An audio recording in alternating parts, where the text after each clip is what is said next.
Baik, di pertemuan yang lalu kita telah mulai dengan ayat yang pertama. Begini cara memahaminya. Al-Fatihah. Kalau kita ingin memulai bacaan Al-Quran, maka mulai dengan surah ini. Itu yang khusus. Al-Fatihah. Jika kita ingin mendapatkan semua jenis kebaikan dalam hidup dunia akhirat, maka mulai pahami ayat-ayat berikut ini. Cara memahaminya, satu. Bismillahirrahmanirrahim. Baik, Bismillahirrahmanirrahim. Amalkan bagian ayat yang pertama yang memiliki 5 makna dalam kalimat atau ayat yang telah disebutkan tadi. Huruf ba, kedua ismun, ketiga Allah, keempat ar-Rahman, kelima ar-Rahim. Ba yang memiliki 14 makna. Di antaranya di ayat ini ada makna yang terkait dengan ghayah, tujuan. Ada ilsaq, sesuatu yang lekat sekali, dekat, tak terpisahkan. Kemudian musahabah, yang mengawasi kemanapun kita beraktivitas. Kemudian ada istighraq, sesuatu yang luas, menyeluruh, ya, tanpa kecuali. Lalu kita mengatakan bismillah, baknya kita sebutkan, ini artinya jadikan semua aktivitas kita tanpa kecuali, istighraq. Dari bangun tidur sampai tidur lagi, lakukan ghayah semua lillah karena Allah Subhanahu wa taala. Jadi kalau ingin dibukakan pintu kebaikan oleh Allah, Al-Fatihah, ingin semua dibuka baik, seluruh aktivitas kita, maka niatkan semua yang baik-baik karena Allah. Itu kunci pertamanya. Bangun tidur, niatkan karena Allah. Di begitu Anda bangun, niatkan semua aktivitas karena Allah Subhanahu wa taala. Karena itu saat kita bangun tidur, semua ditujukan karena Allah. Alhamdulillahilladzi ahyana ba'dama amatana wa ilaihin nusyur. Jadi kalimat pertama dengan akhir itu karena Allah. Alhamdulillah, terima kasih ya Allah, saya diberikan kesempatan hidup lagi saat ini. Padahal engkau bisa wafatkan aku dalam tidur tadi. Dengan izinmu, ya, sesuai dengan ajal darimu, aku diberikan semua kesempatan untuk hidup lagi. Alhamdulillah, semua pujian aku berikan kepadamu. Lillah. Di ujungnya, wa ilaihin nusyur. Maka sekarang aku akan beraktivitas mencari bekal sebagai persiapan pulang kepadamu. Wa ilaihi, untuk Allah Subhanahu wa ta'ala. Makanya kalau Anda mengucapkan doa ini saat bangun tidur, kita sudah berjanji. Semua aktivitas di hari itu kita akan tujukan karena Allah saja. Mencari bekal, bukan karena yang lain. Jadi kalau Anda ucapkan doa tadi, berarti nanti makannya karena Allah, minumnya karena Allah, bekerjanya karena Allah, salatnya karena Allah, infaknya karena Allah, merawat anak karena Allah, semua karena Allah. Ghaya. Awas, hati-hati ya, hati-hati. Maka dampaknya orang yang semua aktivitasnya dilakukan karena Allah Subhanahu wa taala, maka fungsi ba yang ketiga, satu tadi ghaya, kedua istighraq, yang ketiga ilsaq dan musahabah. Lekat dan diawasi oleh Allah. Kalau dulu kita contohkan orang yang meniatkan semua aktivitas karena Allah, maka yang kedua rumusnya, rasakan seakan-akan aktivitas itu diawasi oleh Allah Subhanahu wa taala dengan pengawasan yang lekat seperti lem yang menempel, yang menyatukan dua sisi. Ya, mau minum, rasakan diawasi oleh Allah. Bismillah, minum, lakukan karena Allah. Maka mohon maaf, ketika minum Anda dikerjakan karena Allah dan merasa diawasi oleh Allah, ini kuncinya. Awas, ini kuncinya. Karena ada orang yang melakukan sesuatu karena Allah, tapi nggak merasa dilihat, nggak merasa diawasi. Ini saya tanya pada Anda, maaf ya, tadi saat sholat itu, sholatnya karena Allah bukan? Jawab aja, karena Allah bukan? Nah, karena Allah. Baik, kalau sesuatu dikerjakan karena Allah, maka rumus keduanya, rasakan Allah mengawasi kita. Pertanyaan saya yang kedua, saat Anda sholat tadi, saya sholat, kita sholat, merasa nggak diawasi Allah? Merasa nggak dilihat Allah? Karena beda antara orang yang merasa diawasi dengan yang hanya mengerjakan saja, itu lain. Akan beda. Silahkan Anda bekerja, merasa diawasi, Anda akan serius dalam pekerjaan Anda. Mahasiswa yang sedang ujian, merasa diawasi, itu akan fokus kepada soal. Susah, mau noleh kanan, khawatir, ada CCTV. Mau noleh kiri juga khawatir, karena terawasi, dia akan fokus. Makanya orang sholat itu kalau benar-benar sholatnya merasa diawasi, dia fokus, gak akan nengok kanan kiri. Gak ada istilahnya ketika takbir Allahu Akbar, tangannya gak sedekap nih. Tahiyatnya kok gerak-gerak ya. Atau bahkan saat sholat mikirkan yang lain. Allahu Akbar, tender ya Allah, tender. Allahu Akbar, WhatsApp belum dibalas. Allahu Akbar, status belum diupdate. Jadi kalau kita benar-benar merasakan diawasi Allah, bahkan kita pun akan belajar bagaimana cara membacakan bacaan dalam sholat supaya benar. Karena malu gitu. Malu baca Al-Fatihah, bacaan belum bagus. Dan merasa didengar Allah, kan malu. Anda bicara di depan saya, bicaranya nggak jelas. Anda sendiri sudah nggak enak. Ustadz Adi, saya mau bertanya, silahkan. Kan kalau kedengaran nggak jelas pun, saya dengarnya pun nggak paham, Anda nyampaikan pun nggak enak. Sekarang Anda sholat setiap hari 5 waktu menghadap Allah, belum tambahan sholat sunnah, dan Anda sadar bacaan Anda belum bagus, tapi anehnya merasakan didengar oleh Allah dan diawasi. Apa nggak malu gitu? Coba deh satu kali rasakan hal yang demikian. Jadi kalau kita memang merasa, itu dampaknya lain ke dalam ibadah kita. Nanti rumus terapannya, aktivitas harian kita. Ini minum, ini memang minum ini pekerjaan sederhana. Tiap hari kita minum. Cuman ada beda ketika minum kita itu merasa dilihat Allah. Maka saya katakan di pertemuan lalu, mustahil Anda akan menyentuh minuman yang tidak disukai oleh Allah. Mustahil. Jangankan menyentuh yang dilarang Allah, mau minum pakai tangan kiri pun rasanya nggak enak. Pasti Anda akan pindahkan itu kepada yang lebih baik. Paham sampai sini ya? Ya sama dengan proses begini, mencari nafkah, bekerja, dari di jalan, dari baca, berpakaian. Kalau semua dikerjakan karena Allah, demi Allah saya katakan, mustahil dalam pekerjaan bisa mudah menyentuh yang diharamkan oleh Allah. Gak mungkin. Gak mungkin mau terima proyek yang haram, itu mustahil. Mustahil ikutan tender yang haram, mustahil. Mustahil menjerumuskan diri pada yang tidak disukai oleh Allah, karena merasa dilihat Allah. Dan merasa diawasi, jadi mustahil. Dusta itu mustahil. Bohong itu mustahil. Korupsi mustahil. Nyogok gak mungkin. Bukan karena perkara takut orang lihat, karena Allah mengawasi kita.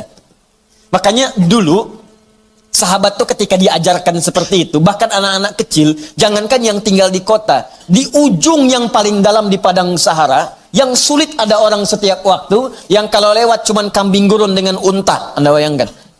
Lewat kambing gurun unta, kambing gurun unta, kambing gurun unta. Tapi perhatikan bagaimana mereka mengamalkan huruf ba dalam Bismillahirrahmanirrahim. Diuji oleh sahabat Umar bin Al-Khattab radhiyallahu taala anhu. Lewat padang pasir, kelihatan anak muda sedang menggembala. Saat menggembala itu, menggembala kambing, ditanya oleh Umar, diuji. Kata Umar, saya mau beli sebagian dari kambingmu itu. Kata orang ini bukan punya saya, punya tuan saya. Punya tuan saya. Kata Umar, tuanmu kan gak ada di sini. Ini padang pasir yang luas. Orang yang gak ada. Beli aja, bilang dimakan serigala. Apa kata penggembala ini? Lalu di mana Allah? Idzan fa'ain Allah. Bayangkan penggembala saja di padang pasir yang orang yang gak ada, yang gampang saja bilang ini dimakan serigala, dapat keuntungan banyak gitu. Ya, luar biasa. Yang dia katakan pertama kali, bukan sekedar menolak, gak mau takut ketahuan sama tuan, takut ketahuan sama pemiliknya, takut tidak. Pertama kali jawaban yang keluar, idzan aina Allah. Lalu Allah di mana? Allah di mana?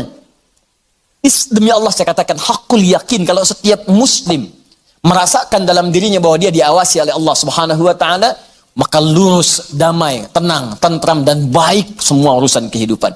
Nggak ada penipuan dalam perdagangan, nggak ada penipuan dalam hal-hal interaksi kehidupan, tidak ada kecurangan, tidak ada keburukan, semua baik karena merasa dilihat oleh Allah Subhanahu wa taala. Itu baru huruf ba. Baru ba. Coba tiap hari kita baca itu, satu huruf ini aja. Mohon maaf ya, selama hidup kita udah diamalin belum? Satu huruf ini aja. Ayo suami sama istri, berapa kali berkata hal-hal yang tidak tepat? Istri terhadap suami, berapa kali menerangkan sesuatu yang tidak tepat? Anak pada orang tua kepada anak. Walaupun hal-hal yang ringan, Papa mau permen. Nanti Papa beliin 1 truk. Kapan truknya datang? Ini huruf ba saja satu gitu. Anda menuntut banyak dari Allah, tapi Allah meminta kita mengamalkan 1 huruf aja, kita nggak maksimal. Coba lihat tuntutan kita setiap hari. Ya Allah lancarkan usahaku, ya Allah luluskan dalam kuliahku, ya Allah mudahkan pernikahanku, ya Allah berkahi hartaku, ya Allah lancarkan pekerjaanku. Banyak yang diminta, sembuhkan aku. Kata Allah, aku berikan semuanya. Amalin 1 aja huruf ba. Ba. Ketika benar mengerjakannya, ismun. Bimakna sumuun, bimakna raf'un, terangkat, dimuliakan, ditinggikan. Ketika benar mengamalkannya, maka Allah akan berkenan meninggikan derajat kita, memuliakan kita pada semua aktivitas yang kita kerjakan dalam kehidupan kita. Syaratnya satu, kerjakan semua karena Allah Subhanahu wa taala. Allah sifatul uluhiyah wal ubudiyah, al-ma'budu bil haqqi aw al haqqil ma'bud. Bukan sekedar menunjukkan aktivitas karena Allah saja, tapi lekatkan dua sifat saat mengerjakannya. Saya mau minum ya, saya ucapkan bismillah. Bukan sekedar merasakan Allah mengawasi kita saja, tapi rasakan yang mengawasi kita punya sifat uluhiyah, sifat ketuhanan. Di Tuhan saya, Allah. Gambarannya begini, maaf ya, gambarannya begini. Pimpinan saja, pimpinan di kampus, rektor mengawasi ujian Anda serius. Pimpinan di kantor, mudir, direktur utama mengawasi Anda begitu serius. Pengawas saat Anda bekerja. Maaf, di sekolah, di SD, di SMP, di SMA ada pengawas, maka semua guru-guru serius. Semua serius. Sekarang yang mengawasi kita bukan makhluk lagi. Pencipta rektor, pencipta direktur, pencipta kemudian pengawas, pencipta semuanya. Jauh di atas mereka semua. Maka orang-orang yang merasakan langsung Allah, Tuhan yang mengawasi saya, maka setidaknya keseriusan itu lebih bertambah daripada sebelumnya. Itu poinnya. Dirasakan saat Anda mengerjakan sesuatu, langsung Allah yang mengawasi saya nih, bukan yang lain. Di saat bekerja rasakan Allah yang mengawasi saya. Saya nggak peduli ada manajer, nggak ada direktur, terserah. Ada supervisor, tidak ada supervisor, terserah. Yang penting Allah mengawasi saya. Itu poin pertama. Awas, ini perkaranya ringan nih, ya. Kelihatannya sedikit kecil, ringan, tapi dampaknya besar si Allah Subhanahu wa taala. Jika benar kita mengerjakannya dengan menuhankan Allah dan merasakan pengawasan Allah Subhanahu wa taala, maka nanti lihat dua terakhir di bagian penutup ayat tadi. Yang kedua, sifat ubudiyah. Ini yang sering gagal di sini. Haqqul ma'bud wal ma'budu bil haqq. Yang berhak untuk disembah dan yang disembah dengan yang sebenar-benarnya. Saya jelaskan di pertemuan yang lalu. Ya, siapa dia? Allah. Sifat dari nama Allah yang kedua adalah sifat yang menjadikan semua aktivitas kita niatkan sebagai ibadah karena Allah yang dipertuhankan tadi. Jadi kalau mau minum, bukan sekedar minum. Niatkan karena Allah sebagai ibadah. Kalau mau makan, niatkan karena Allah sebagai ibadah. Mau berpakaian, niatkan karena Allah sebagai ibadah. Makanya orang-orang yang berpakaian yang niatnya ibadah, gak akan cari pakaian yang ngebuka aurat. Katanya karena Allah, tapi pakaiannya aurat terbuka. Coba akhwat deh yang di bawah. Bu, ya. Coba deh ibu lihat. Bismillahirrahmanirrahim. Pakainya memang bismillah, tapi rambutnya tersingkap. Jilbabnya nggak dikenakan gitu. Lalu di mana Allah pada saat mengucapkan bismillah itu? Kok bisa ke masjid pakai mukena ditutup, keluar dari situ pakai rok lagi? Ustadz lihat, tidak. Cuman ya gimana gitu. Ya. Kebayang nggak? Pernah menemukan yang seperti itu? Tuh. Ya kok bisa gitu kan? Di luar pakai rok, begitu masuk masjid kemudian ditutup semuanya. Kenapa Pak? Ibu kenapa ditutup? Mau sholat Pak? Terus kalau sholat ditutup? Iya, kenapa? Kan menghadap Allah. Lalu Allah itu cuma ada di masjid. Allah cuma ada di musola. Idan fa'in Allah. Sholat itu kan melatih kita untuk merasa dekat dengan Allah. Makanya disebut sholat. Coba lihat sini. Fokus. Kelihatan nggak? Enggak. Nih, sholat. As-salah. Ini. Lihat baik-baik ya. Fokus. Dikit saya terangkan agak panjang. Ini asal katanya. Kalau kita gali ke dasar-dasar yang paling awalnya. Ini nanti ada dari kata silatun, as-silah. Kata kerjanya dari wasala, yasilu, silatan, wasalatan. Sesuatu yang tersambung erat, sulit dipisahkan. Silah, sesuatu yang tersambung erat, sulit dipisahkan. Pernah dengar kata ini? Silaturahim? Ya, kami kumpul-kumpul saat ini untuk mengeratkan silaturahim. Silah itu sudah erat, ya. Silaturahim hubungan kasih sayang yang erat. Saking eratnya, jangankan saat kumpul, saat bubar pun masih tersambung hubungan itu. Di mana cirinya? Maaf, kesuksesan silaturahim itu bukan saat kumpul saling sapa, bukan. Kalau kumpul menyapa, wajar orangnya ada. Kalau kumpul tertawa, wajar orangnya pun ada. Silaturahim itu kalau ingin dilihat suksesnya saat pulang, apakah dia masih mendoakan Anda? Apakah masih mengingatkan Anda dalam kebaikan? Akhi, besok taklim ya. Akhi, malam tahajud ya. Kemudian Anda doakan tanpa sepengetahuan dia. Ya Allah, sayangi sahabat saya. Ya Allah, kekalkan hubungan kami sampai dengan ke surga. Ya Allah, jaga keluarga dia dalam kebaikan. Ya Allah, sehatkan semua anggota keluarganya. Ya Allah, jadikan kami bersaudara keluarga kami dengan keluarga dia. Itulah silaturahim, silah, hubungan yang erat, yang tak terputuskan dan tidak tersekat oleh tempat dan keadaan serta waktu. Itu silah. Nah, kalau kita ingin menjadikan latihan supaya kita terhubung dengan Allah, kapanpun, dimanapun, tanpa disekat oleh tempat dan waktu, maka latihannya untuk mendekat kepada Allah disebut dengan sholat namanya. Di sholat ini cara kita terhubung dengan Allah.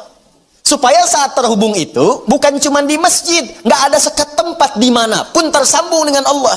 Dikeluar dari masjid, ingat Allah. Makanya orang yang jalannya keluar dari masjid ingat Allah, maka jalannya pun jalan yang merasa diperhatikan oleh Allah. Nggak akan dia sombong. Dan gak akan pernah tertukar sendal. Betul. Karena dia ingat Allah. Allahumma inni as'aluka min fadlik. Ya Allah, ya Allah tuh, saya memohon semua kemuliaan darimu. Begitu keluar pakai sendal, gak akan tertukar. Bismillahirrahmanirrahim. Bukan punya saya. Mirip. Ya Allah, maaf. Pakai lagi. Jelas ya? Itu namanya. Karena itu orang mengatakan as-salah itu doa, ad-doa, as-salatu ya doa, pengertian fikih. Salat itu doa karena semua awal sampai akhirnya dalam salat kita baca doa. Tapi kenapa doa disebut salat? Karena saat berdoa kita tersambung dengan Allah Subhanahu wa taala. Itu poinnya. Makanya setiap orang berdoa itu nyambung dia dengan Allah. Ya Allah, ya Allah, ya Allah, nyambung. Karena itu di fikih disebut as-salat ya doa. Tapi asal maknanya sesuatu yang terhubung dengan Allah, hubungan yang sangat erat, tak terpisahkan waktu dan tempat. Makanya aneh kalau ada orang sholat ke masjid, dari mulai rok mini, kemudian pakai mukena ditutup, keluar masjid, dibuka lagi. Itu artinya nggak nyambung. Nggak nyambung. Nggak nyambung. Sama dengan ikhwan. Ke masjid antum ini, nyembah Allah, fokus, khusyuk, keluar dari masjid, maksiat lagi, nggak nyambung. Nggak nyambung. Ada yang salah itu. Jadi aneh kan, menuntut banyak kepada Allah, tapi hak-hak Allah nggak dipenuhi. Dan jangan sekat ibadah itu dalam konteks ritual saja. Bukan sekedar sholat, bukan. Sholat itu latihan. Bukan sekedar baca Al-Quran. Karena ibadah yang baik itu akan meluaskan aura ibadahnya di luar konteks dalam penuraian yang ritual itu. Di selesai ritual, keluar, masih ingat Allah. Coba buka Quran surah keempat, ayat 103. Perhatikan bagaimana Allah menjelaskan keutamaan apa yang dikerjakan setelah salat itu. Tadi yang saya terangkan maknanya. فَإِذَا قَضَيْتُمُ الصَّلَاةَ, maka jika engkau telah selesai mengerjakan salat, فَاذْكُرُ اللَّهِ, maka salat yang benar itu saat dikerjakan akan mengingatkan engkau dengan Allah. Maka ingatlah Allah. Qiyaman, saat berdiri. Jadi kalau orang benar salatnya, selesai salat berdiri, yang diingatnya Allah. Wa qu'udan, duduk. Anda ke musola di kantor, balik dari ke musola, balik lagi ke meja, duduk di kursi, depan komputer, duduk sambil ngetik, fadhkurullah, ingat Allah. Bukan sekedar subhanallah, subhanallah, subhanallah, sambil ngerjain proyek astagfirullah, astagfirullah, astagfirullah, dicek oleh supervisor, di komputernya astagfirullah semua. Bukan itu. Bukan itu maksudnya. Maksudnya ketika Anda kerjakan itu, Anda ingat Allah, maka nggak ada nol yang bertambah. Tidak ada angka yang berubah, sesuai semuanya. Kenapa? Karena merasa diawasi oleh Allah Subhanahu wa taala. Tuh, dua poin itu hadir nggak dalam kehidupan kita? Apakah selama ini berpakaiannya karena Allah? Maka pakaian ini nggak akan dicari dari sesuatu yang haram. Dan pakaian ini akan digunakan pada yang baik-baik. Makanya pakaian yang diperoleh dari harta yang baik akan keluar perbuatan baik dari itu. Harta benda yang dihasilkan dari proses yang halal, semuanya akan berkah. Coba lihat tuh, saya kan sering katakan, itu sendal Anda berapa kali dipakai ibadah, berapa kali dipakai untuk ke masjid. sepeda Anda, motor Anda, mobil Anda. Di rumah ada nggak satu ruangan yang belum pernah dipakai ibadah? Ada nggak?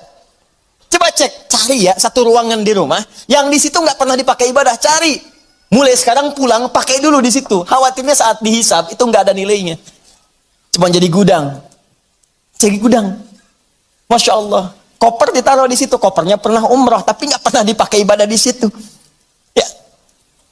Ini sederhana teman-teman sekalian. Tapi ini syarat mutlak untuk mendapatkan apa yang tadi kita inginkan. Al-Fatihah. Al-Fatihah. Ba-nya disertai dengan sifat uluhiyah dan sifat ubudiyah. Kalau benar semua itu dikerjakan, maka ditutup dengan kalimat Ar-Rahmanir Rahim. Makanya Ar-Rahmanir Rahim harakatnya kasrah ikut kepada Allahnya, sifatnya. Silahkan cek. Bismillahirrahmanirrahim. Nggak ada A, nggak ada U. I. Silahkan lihat. Bismillahirrahmanirrahim. Ada? Hah? Ar-Rahman itu na'at. Awas, na'at kepada sifat sebelumnya man'ut Allah. Di ilmu nahwu sifat mausuf na'at man'ut. Siapa yang disifati? Allah. Siapa yang diman'uti? Allah. Di na'atnya Ar-Rahman, sifatnya Ar-Rahman, mausufnya Allah. Dan sifat mausuf nggak terpisahkan. Paham? Tidak. Nggak bisa dipisahkan. Yang disifati dengan sifatnya. Yang disifati itu Allah. Sifatnya Ar-Rahman. Plus Ar-Rahim. Sifat dengan yang disifati nggak bisa dipisahkan. Sifat Ar-Rahman nggak terpisahkan dengan Allah. Jadi kalau ingin mendapatkan sifat Rahman, maka amalkan sifat dalam lafaz Allah yang tadi disebutkan. Ingin mendapatkan kemuliaan dalam Rahman, maka amalkan dua sifat yang melekat pada kalimat Allah. Uluhiyah, kemudian ubudiyah. Pertuhankan Allah dan lakukan semua pekerjaan sebagai ibadah. Maka semua urusan dunia yang baik-baik Allah buka. Sifat Allah yang memberikan semua kemuliaan dunia disebut dengan Rahman. Nanti semua yang kita kerjakan karena ibadah punya bekal akhirat. Bismillahirrahmanirrahim. Minum. Alhamdulillah. Contoh. Nah, dituliskan ini. Karena diucapkan Bismillahirrahmanirrahim, ada kemudahan, berkah, memberikan kekuatan dunia. Tapi poin terbesarnya, begitu disebutkan Bismillahirrahmanirrahim, dituliskan pahala akhiratnya. 10 poin. Maka saat pulang ke akhirat nanti, dibukalah semua hasil pekerjaan dunia kita yang jadi ibadah. Sifat Allah yang memberikan kepada kita balasan dari akhir pahala tadi, disebut dengan Rahim namanya. Makanya semua pekerjaan yang tidak disebutkan nama Allah di dalamnya, maka dia kehilangan poin pahalanya. Sifat rahim tidak akan pernah diberikan pada hamba yang tidak mendulang pahala dalam beraktivitas saat di dunia. Jelas sampai sini? Nah, karena itu tolong jangan sampai dunianya banyak, akhiratnya nestapa nanti. Jangan sampai dunianya kaya, akhiratnya fakir. Coba saya tanya deh di sini. Pilih mana? Kaya dunia, fakir akhirat, atau fakir dunia, kaya akhirat? Benar. Benar, cepat. Perwakilan ibu-ibu. Biasanya ibu-ibu lebih cepat. Bu, ada saingan di sini. Ya kaya dunia, kaya akhirat. Rabbana atina fid dunya wa fil akhirati wa qina adzabannar. Itu poinnya. Jadi kerjakan semua karena Allah. Ini kelihatan ringan, tapi kalau diamalkan akan ada perbedaan dalam kualitas kehidupan kita. Sekarang bagian yang pentingnya, ini yang kita sambungkan ke ayat yang kedua. Setelah kita mengerjakan semua karena Allah itu, dan Allah berikan apa yang dijanjikan tadi. Ya Allah, saya ingin mudah bekerja. Bismillahirrahmanirrahim. Ternyata diberikan. Ya Allah, besok saya ingin ujian. Bismillahirrahmanirrahim. Ternyata lulus. Ya Allah, besok saya akan lamaran. Bismillahirrahmanirrahim. Diterima lamarannya. Ya Allah, besok saya akan menikah. Bismillahirrahmanirrahim. Lancar akadnya. Lantas apa yang harus kita lakukan setelah Allah berikan semua itu? Untuk bisa mengabadikan nikmat yang diberikan tadi atau bertambah dari yang sebelumnya. Orang yang menjadikan aktivitasnya semua karena Allah, ditujukan karena Allah, maka dalam mengerjakannya dia akan menerapkan dua sifat yang melekat pada nama Allah Subhanahu wa taala. Pertama adalah sifat uluhiyahnya. Rasakan saat mengerjakan itu diawasi oleh Allah Subhanahu wa taala sebagai Tuhan yang menciptakan kita dan akan yang menanyai kita di hari kiamat saat kita kembali kepadanya. Yang kedua, sifat ubudiyah kita kepada Allah. Jadikan pekerjaan kita itu sebagai ibadah karena Allah Subhanahu wa taala. Bukan sekedar salatnya, bukan sekedar puasa dan bacaan Al-Qur'annya, tapi semua aktivitas yang kita kerjakan dari bangun tidur sampai kita tidur kembali. Jika semua itu dikerjakan karena Allah, maka Allah akan mengangkat derajat kita, memuliakan kita, dan meliputkan pada diri kita semua jenis-jenis kebaikan. Di dunia diturunkan sifatnya disebut dengan Rahman, di akhirat diberikan balasan pahalanya dengan menurunkan sifat yang mulia khusus bagi orang yang beriman, yaitu sifat Rahim. Jika kita telah menerima itu semua, terkhusus dalam kehidupan dunia kita. Tadi saya sampaikan, kita ingin besok ujian lulus, Allah luluskan. Kita ingin pekerjaan lancar, Allah lancarkan. Kita ingin dapat satu proyek berhasil, Allah tetapkan kita berhasil di dalamnya. Maka jika semua itu sudah Allah berikan kepada kita, badan sehat, pandangan awas, pendengaran jelas, kaki melangkah dengan nyaman, tidak ada persoalan pada tubuh kita, rumah juga sudah cukup, kendaraan baik, semua nyaman dalam kehidupan, maka apa yang harus kita lakukan kepada Allah Subhanahu wa taala? Maka turun ayat yang keduanya, melanjutkan bagian yang tadi, untuk mengabadikan nikmat atau bahkan menambahkan nikmat yang telah Allah anugerahkan kepada kita. Maka disampaikanlah oleh Allah Subhanahu wa taala, alhamdulillahi rabbil alamin. Alhamdulillahi rabbil alamin. Kita baca dulu tafsirnya dalam keterangan Al-Imam Ibnu Katsir rahimahullah dalam kitabnya Tafsirul Qur'anul Azim, supaya kita bisa mendapatkan pandangan dari ulama. Nanti saya jelaskan huruf per huruf, kalimat per kalimatnya, yang memadukan dengan kitab-kitab yang sebagiannya telah sampaikan kepada Anda semua di pertemuan yang lalu. Halaman 35. Alhamdulillahi Rabbil Alamin. Firman Allah Subhanahu wa taala, Alhamdulillahi Rabbil Alamin. Nah, sekarang lihat, sekarang kita praktekkan tafsirnya. Ketika menggunakan dhammah disebut dengan mubtada. Perhatikan, alhamdu sifatnya mubtada, hukumnya disegerakan. Maka kalau Anda sudah mendapatkan nikmat dari Allah Subhanahu wa taala, Rahman, nikmat sehat, nikmat rizki, harta benda, nikmat keluarga, nikmat kenyamanan hidup, maka bersegeralah untuk memuji Allah Subhanahu wa taala.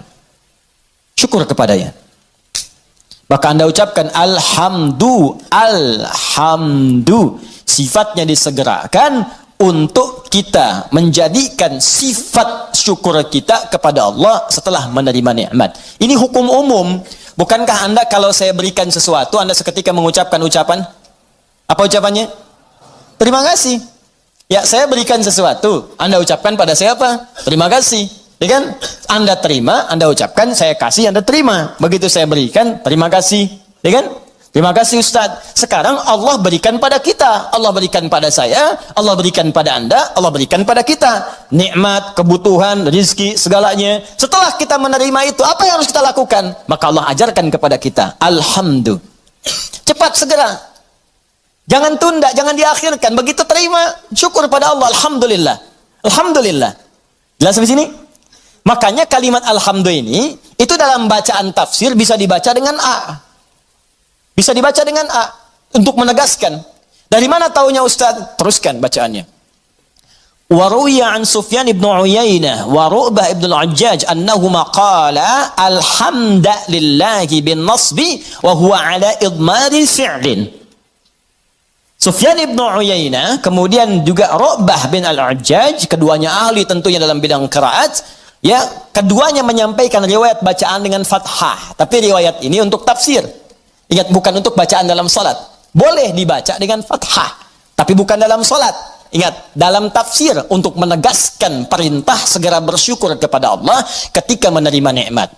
Kenapa dibaca alhamdulillah? Untuk menunjukkan kalimat perintah sebelumnya yang ditiadakan untuk memudahkan bacaan kita. Asal kalimatnya kalau kita turunkan, qulu, perintah dari Allahnya.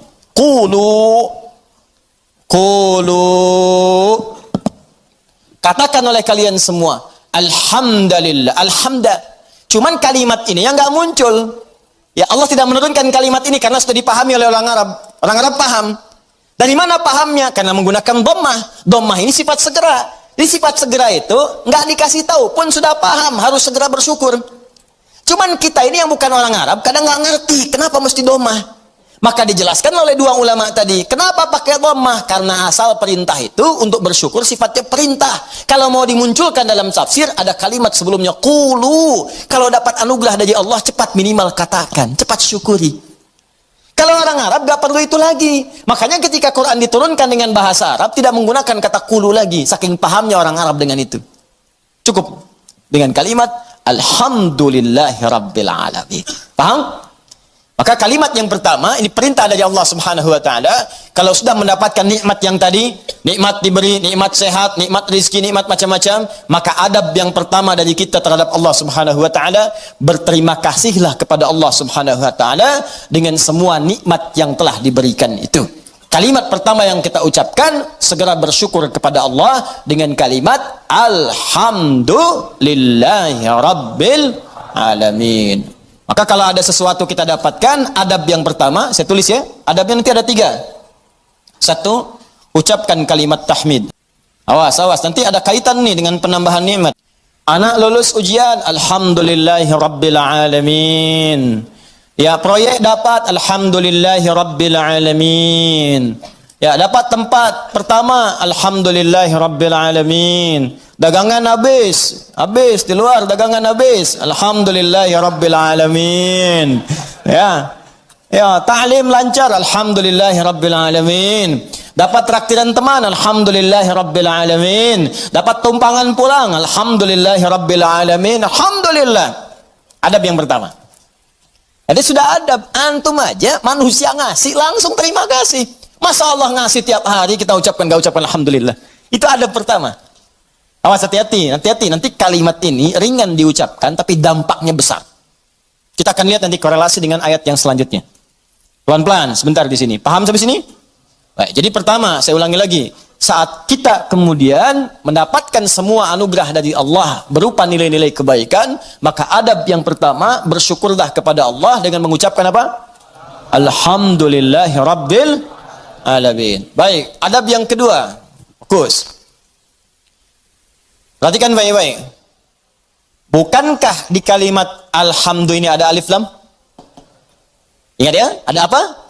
Alif lam. Saya sering katakan kepada kita semuanya, pada diri saya, pada Anda, pada kita semua. Alif lam pada umumnya terbagi 2 bagian, 2 fungsi. Masih ingat? 1, ma'rifah. Lam ta'rif. Menunjukkan sesuatu yang khusus. Yang kedua, istighraq.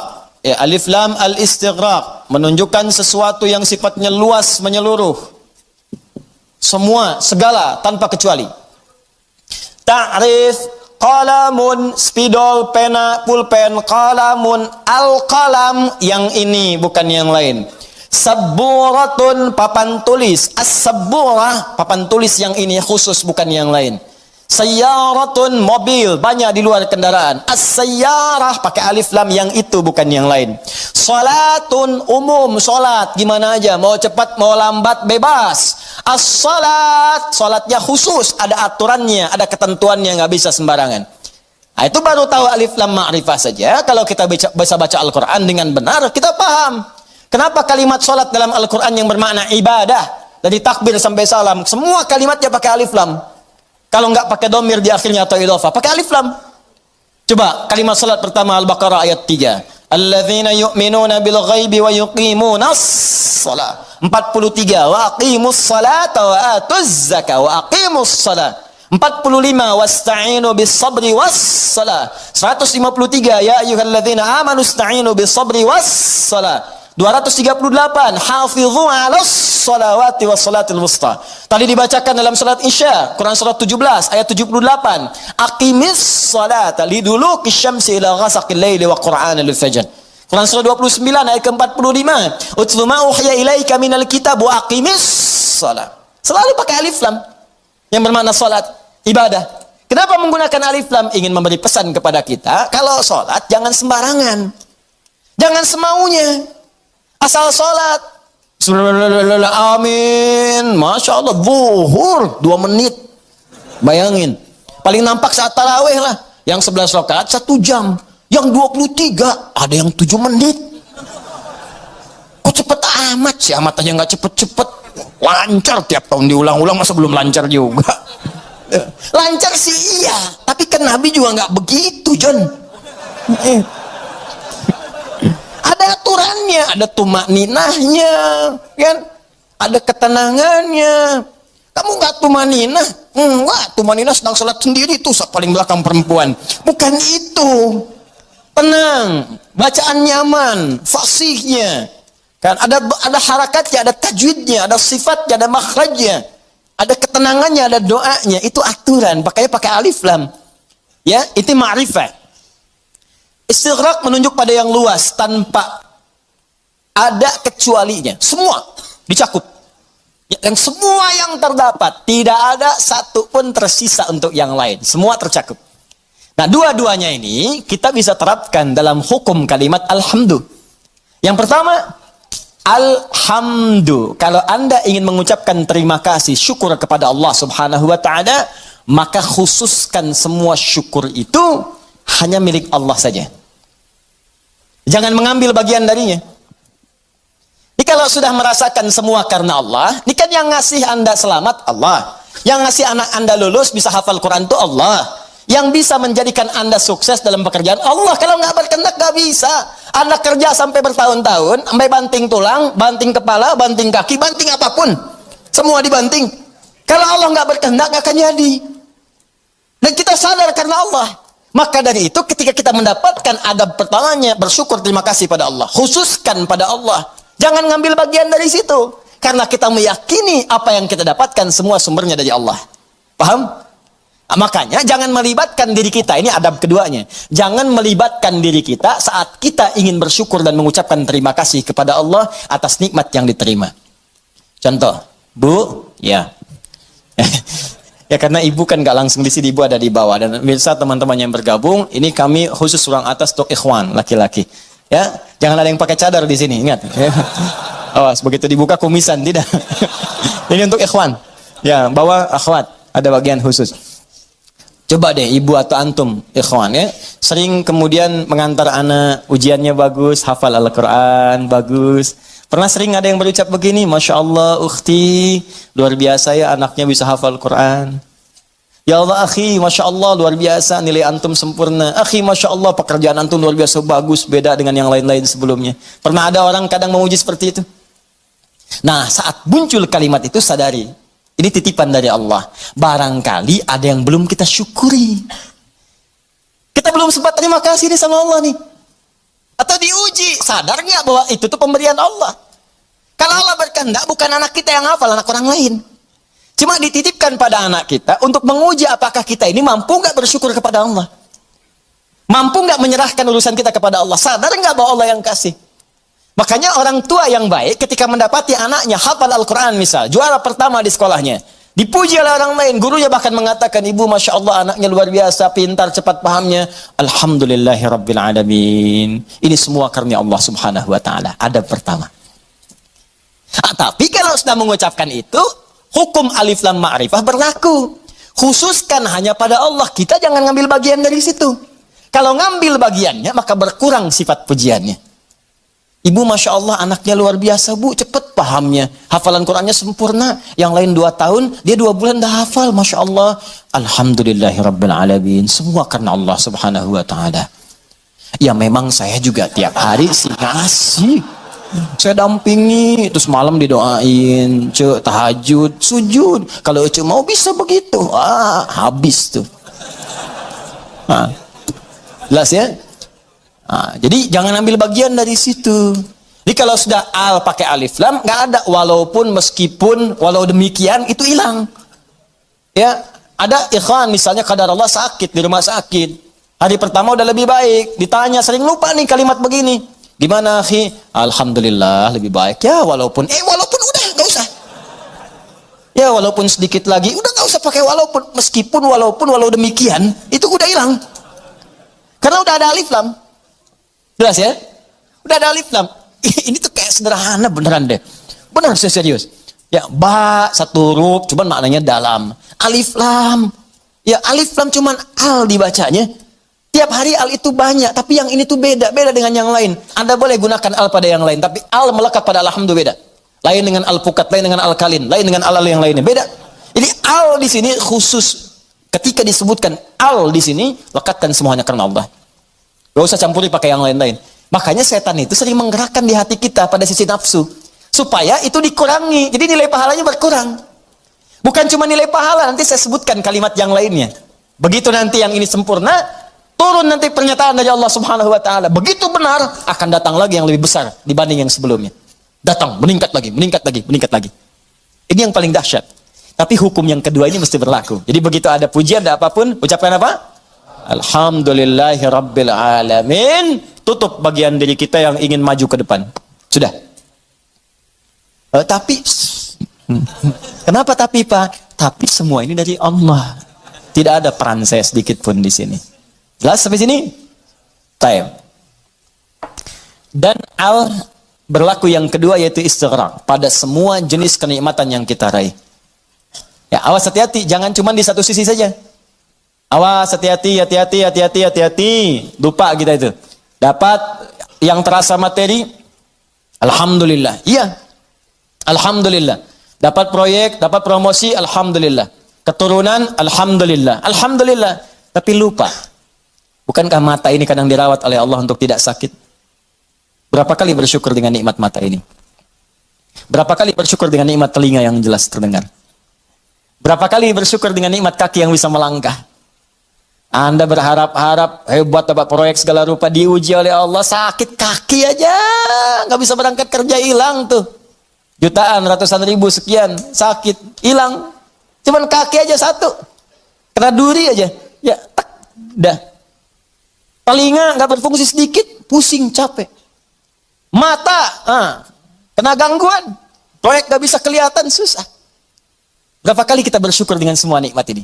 Kadang kita bersyukur dengan segala hal yang kita dambakan dan belum kita pegang, tapi kita lupa dengan semua nikmat yang telah anugerahkan. Allah anugerahkan pada kita dan melekat pada jasad kita. Maka dari itu dipaksa kita untuk mengucapkan kalimat ini setiap selesai salat. Supaya ingat banyak nikmat yang telah Allah berikan pada kita, walaupun kita berharap-harap yang lain yang belum tentu kita butuhkan. Kalau bahasa yang lainnya mungkin, ini nikmat dah banyak yang kamu butuhkan, saya berikan. Itu aja belum disyukuri, kamu minta yang lain. Itu aja belum mampu nyukurin, kenapa minta yang lain? Yang belum tentu kita butuh, belum tentu kita perlukan. Makanya setelah kita subhanallah, subhanallah, subhanallah, subhanallah, ba'da salat apa yang diucapkan? Alhamdulillah, alhamdulillah, alhamdulillah, alhamdulillah, alhamdulillah, supaya sadar telah banyak nikmat yang kita peroleh, yang kadang kita menuntut banyak hal yang belum tentu kita butuhkan, tapi kita telah mendapatkan limpahan rahmat yang telah kita perlukan selama hidup kita. Jelas? Nah, bagian terakhir, adab yang ketiga. Dalam semua nikmat yang Allah berikan kepada kita, baik terasa ataupun yang belum terasakan. Ya, yang terasa sifatnya ini yang kita dapati dalam kehidupan kita. Yang belum terasakan, yang kadang-kadang kita ikhtiar baru kita peroleh. Jangan bedakan semuanya. Semua setiap kita dapati, alhamdulillah. Makanya kalau berzikir pasca sholat, jangan cuma di lisan. Saat alhamdulillah itu, kaitkan dengan nikmat yang telah kita dapatkan.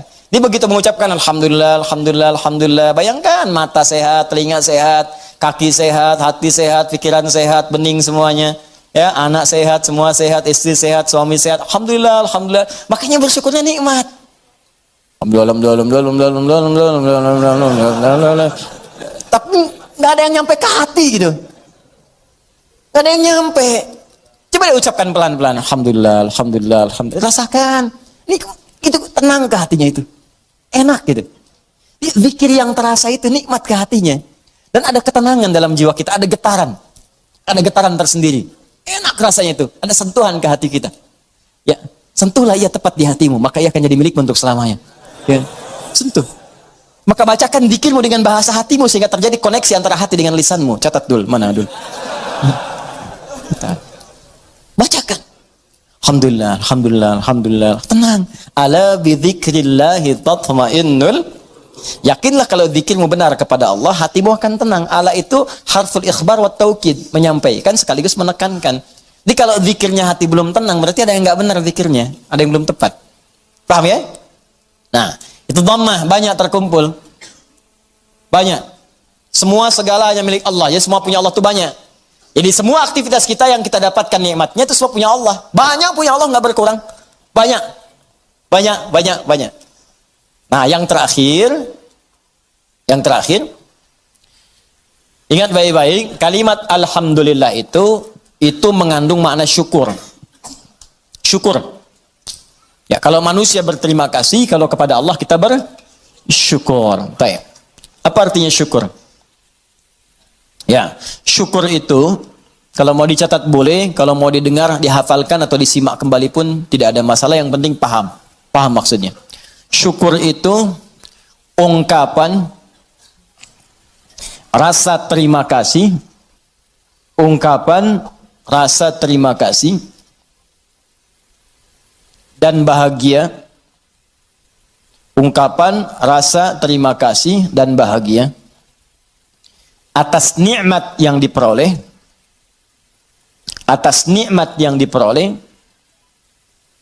dengan cara menggunakan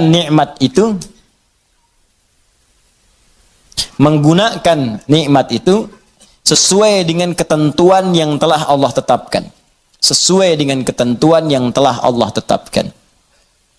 Sesuai dengan ketentuan yang telah Allah tetapkan. Sudah? Baik. Ungkapan terima kasih atau bahagia dan bahagia atas nikmat yang diperoleh dengan cara menggunakan nikmat itu sesuai dengan ketentuan yang telah Allah tetapkan. Baik. Awas, ini kalimat singkat tapi isinya padat dan akan sangat berdampak dengan kuantitas.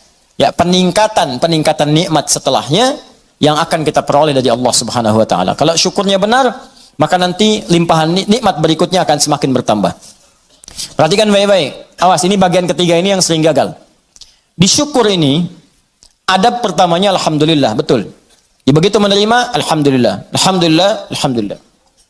Adab keduanya, tujukan semua karena Allah. Tapi di adab yang ketiga, ini yang paling penting dan tidak sedikit orang gagal di sini. Ya, jangan cukupkan syukur pada kalimat alhamdulillah. Tapi optimalkan nikmat yang diraih itu sesuai fungsinya yang telah Allah tetapkan. Misal, Allah kasih pada kita nikmat sehat di mata, melihat jelas. Kita bisa bedakan objek, ini laki-laki, ini perempuan. Ini peci putih, ini peci yang hijau. Ini peci biru, ini peci yang hitam. Bahkan yang paling nikmat paling besar, kita bisa membedakan nikmat hak dan batil. Nikmat halal dan haram. Ini halal, itu haram. Baik, ini hak, ini batil. Jujur itu hak, dusta itu batil. Mencari dengan yang benar itu hak, korupsi itu haram, batil. Itu nikmat luar biasa. Ini tayangan yang hak, ini yang batil. Baik, ketika kita dapatkan semua nikmat itu, maka syukuri. Maka cara mensyukurinya, tempatkan, gunakan mata ini, nikmat mata, untuk melihat sesuai dengan apa yang telah Allah tetapkan. Apa fungsi mata yang telah Allah tetapkan? Bukan sekedar melihat. Saya sering katakan, saya sering sampaikan, dalam Al-Quran, fungsi mata itu bukan sekedar melihat. Untuk manusia diikat dengan kalimat, melihat yang baik-baik. Bahkan tegas kalimat Qurannya, palingkan ketika yang dilihat itu tidak baik menurut Allah. Ini nggak baik nih, palingkan. Di mana ditemukannya? Di Quran surah ke-24, An-Nur. Ayat berapa Ustaz? Ayat 30 untuk laki-laki. Apakah perempuan ikut? Ikut, bahkan harus. Ayat 31-nya perempuan. Bahkan iman kita dipertaruhkan di situ. Qul lil mu'minina yaghuddu min absarihim. Katakan pada pria-pria yang masih merasa punya iman, kalau nggak punya iman, ya nggak masalah. Karena imannya nggak ada, maka nggak ada rem dalam dirinya. Karena iman nggak ada, maka nggak ada petunjuk pada hatinya. Di hati itu ada iman. Kata Allah, kalau hatinya ada iman, maka iman itu akan merambat ke seluruh anggota tubuhnya. Saat dia naik ke mata, yaghuddu min absarihim, maka imannya akan menunjukkan apa yang harus dilihat oleh matanya. Ketika yang dilihat itu tidak benar menurut imannya, maka dia akan palingkan dari pandangan itu. Nah, jadi kalau ingin mensyukuri nikmat mata, pakai mata ini untuk melihat yang benar-benar, yang baik-baik menurut Allah. Itu tandanya kita bersyukur dengan nikmat. Dan tanda yang kedua, iman kita masih ada, masih kuat. Jadi kalau kita mengatakan alhamdulillah, alhamdulillah, alhamdulillah nikmat mata, tapi mata dipakai pada yang tidak benar. Itu bukan syukur namanya. Apalagi pas diucapkan, pas dilihat yang nggak benar. Gambar apa ini? Ini nih, nggak benar nih gambar nih. Alhamdulillah. Nah, alhamdulillah, pandangan pertama, selanjutnya kan nggak boleh. Kalimatul haq, bihal batil. Ya, kalimatnya benar, cuma ditempatkan di tempat yang salah. Paham? Jadi coba cek deh. Katanya alhamdulillah, tapi mata masih dipakai pada yang tidak baik. Berapa kali Anda melihat gambar yang tidak tepat saat membuka status? Saat mengupdate status? Saat melihat browsing, searching, berita di internet. Saat membuka handphone, berapa kali iklan tampil. Kemudian mata kita bisa mengelak dengan cepat. Pindahkan pandangan, pindahkan pandangan. Itu baru satu. Belum telinga. Nikmat telinga, gunakan telinga sesuai dengan fungsi yang telah Allah tetapkan. Kata Allah, jangan dengar yang tidak baik. Ya ayyuhalladzina amanu, hai orang-orang masih merasa punya iman, la yaghtab ba'dukum ba'dha, jangan dengarkan gibah. Jangan bergibah, jangan dengarkan gibah. Jangan bikin acara gibah, jangan jadi pelaku gibah. Sekarang dikemas jadi acara TV. Itu yang repot, gibah. Ya, bikin situ tulisan. Memang kadang-kadang gini, kalau maksiat itu jangan dikemas-kemas. Semakin dikemas kelihatannya semakin bagus. Dijualnya jadi menarik. Bikin aja title yang langsung tunjukkan pada tingkat maksiatnya. Ya. Jadi kalau ada tayangan-tayangan gosip, langsung antum sebarkan berita, tayangan gibah. Gitu aja. Sebarin untuk yang lain, share. Tayangan gibah, terus turunkan ayat Quran di bawahnya. Khusus bagi orang Islam. Islam saja supaya nggak jadi tersangka nanti. Gampang. Udah. Paham ya? Nah, ini gitu aja, nanti hilang sendiri. Ya, jadi dan jangan jadi pelakunya, katanya muslim tapi jadi pelaku gibah. Aneh. Jelas ya, iman kita dipertaruhkan di situ. Tuh, itu baru mata ke telinga, belum ke lisan. Ya lisan pakai untuk apa? Bicara yang benar. Makanya Nabi itu mengikat dua saja. Maaf. Man kana yu'minu, iman lagi tuh. Man kana yu'minu billahi wal yaumil akhir falyaqul khairan aw liyasmut. Siapa yang masih merasa beriman pada Allah dan hari akhir. Kenapa ada hari akhir? Menunjukkan hisab. Dihisab. Wafat dihisab. Itu penegas tuh. Jadi kalau melanggar ketentuan ini, maaf, berarti iman bermasalah. Yang kedua, merasa ringan saat dihisab. Falyakul khairan, katakan yang baik-baik. Jadi kalau masih punya iman, yang nggak baik itu nggak akan dikatakan. Apa yang nggak baik? Banyak. Dusta. Wailulil mukadzibin, celaka para pendusta. Dusta tuh nggak baik. Kalau dusta akan celaka. Gibah, ya celaan, makian, perselisihan, nggak baik. Makanya kalau Anda rajin ikut taklim, tapi rajin berselisih, ada yang aneh tuh. Aneh. Katanya taklim, katanya mendekat pada Al-Quran, katanya ingin praktekkan Al-Quran, tapi melanggar isi Quran. Aneh. Aneh. Anda belajar di mana? Quran mana yang Anda praktekkan? Mana iman Anda? Taklim itu menguatkan iman, bukan melanggar iman. Itu poinnya. Jadi kalau Anda dekat dengan Allah, itu semua tubuh kita akan dijaga. Lurus pada nilai-nilai kemuliaan. Jelas sampai sini? Itu teman-teman, itu baru tubuh kita. Belum yang lain. Ini saya tanya pada Anda. Ya, mulai dari pakaian, alas kaki, rumah, ya, kendaraan. Pertanyaan saya, berapa nikmat yang telah kita peroleh, yang telah kita gunakan sesuai fungsi yang telah Allah tetapkan kepada kita. Makanya pelajari dulu sebelum meminta kepada Allah. Ya Allah, berikan aku anugerah rumah. Apa fungsi rumah menurut Allah dan Rasulnya? Turunkan. Ada fungsi rumah untuk berzikir, fungsi rumah sebagai naungan. Fungsi rumah itu ada 3-4 dalam Al-Quran. Ada manzil, kenapa rumah disebut dengan manzil? Ada bait, kenapa disebut dengan bait? Ada dar, kenapa disebut dengan dar? Ada maskan, kenapa disebut dengan maskan? Ada di situ turunannya, pelajarin dulu. Jangan ngotot minta sesuatu, tapi ketika diberikan nggak bisa syukurin. Itu yang bahaya nanti saat hisab. Nih rumah, kenapa disebut dengan maskan? Tempat untuk tinggal. Tapi kata maskan dari kata sakinah. Sakinah itu sesuatu yang tenang, tentram. Ciptakan ketentraman di rumah, ciptakan ketenangan di rumah. Kalau sudah punya rumah, bikin suasana tenang di rumah. Jangan di rumah ribut terus. Di rumah berselisih terus.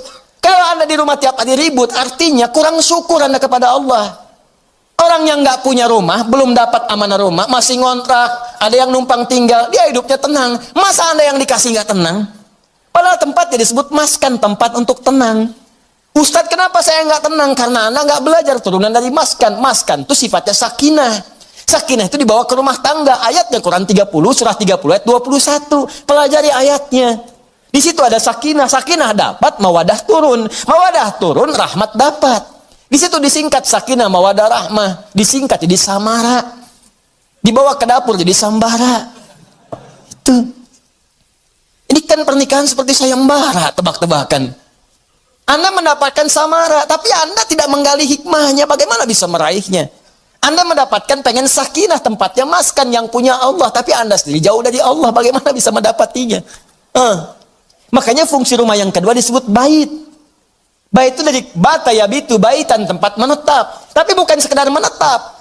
Karena dalam Al-Quran ketika disebutkan bait, sesuatu yang mendekatkan diri dengan Allah. Makanya Ka'bah disebut bait. Quran surah ketiga ayat 96. Inna awwala baitin wudi'a lin-nasi alladhi bibakkata mubarakah. Sungguh rumah pertama yang ditetapkan untuk manusia itu apa? Ka'bah yang terletak di Mekah yang diberkahi. Kenapa Ka'bah disebut dengan bait? Untuk menunjukkan setiap fungsi bait itu menghadap ke arah Ka'bah. Kenapa disebut menghadap ke Ka'bah? Untuk menunjukkan ketaatan kita kepada Allah. Ibadah. Diturunkan di hadis Nabi. Pakai zikir. Rumah yang tidak digunakan untuk berzikir seperti kuburan, sepi. Bukan sekedar zikirnya. Karena dengan zikir itu kita menjadi lebih dekat dengan Allah. Ketika dekat dengan Allah, rahmat turun. Begitu Joni cara memahaminya. Oh, ini rumah dibangun-bangun, diluas-luas, tapi jauh dari Allah. Ya gimana bisa nyaman tinggal di rumah? Luasin. Silahkan aja luasin. Kandang ayam juga luas. Main ke Subang tuh banyak kandang ayam. Kandang ayam juga luas. Apa bedanya rumah Anda dengan kandang ayam? Apa beda rumah Anda dengan Ragunan? Ragunan juga luas tuh, kandang singa luas begitu. Luas. Apa bedanya? Bedanya pakai zikir. Apa itu zikir? Banyak di Quran. Salat zikir, Quran surah 20 ayat ke-14. Wa aqimis salata li dzikri. Baca Quran zikir, Quran surah ke-15 ayat 9. Inna nahnu nazzalna dzikra wa inna lahu lahafizun. Bacaan subhanallah alhamdulillah kalimat thayyibat zikir, Quran surah ke-4 ayat 103. Asmaul husna zikir, Quran surah kedua ayat 152. Ditafsirkan Quran surah ke-17 ayat ke-110. Doa itu zikir. Quran surah ke-7 ayat 205. Menghafal Quran zikir. Quran surah ke-54 ayat 17 ayat 22 ayat 32 ayat 40. Kenapa nggak dihidupkan di rumah tuh begitu? Zikir. Semua. Ayo coba deh dengan istri menghafal, kan? Masya Allah. Nggak apa-apa sambil bercanda. Setelah itu berlomba. Nggak apa-apa. Mama sayang, Masya Allah. Tahu nggak bedanya keramik sama kamu? Wah, gitu. Nggak tahu Pak. Kalau keramik makin lama makin antik. Kalau kamu makin lama makin cantik. Catat. Oh, Bapak bisa aja. Bukan karena bisanya, tapi kecantikan itu memudar di dunia. Saya ingin semua bertahan sampai ke akhirat. Yuk, kita mulai dengan menghafal Quran. Mudah-mudahan kita mendapatkan mahkota di akhirat. Itulah kecantikan dan keindahan yang hakiki di hadapan Allah Subhanahu wa taala. Masya Allah. Alim. Praktekin. Masya Allah.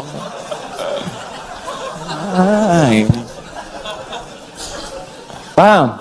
Dibikin status.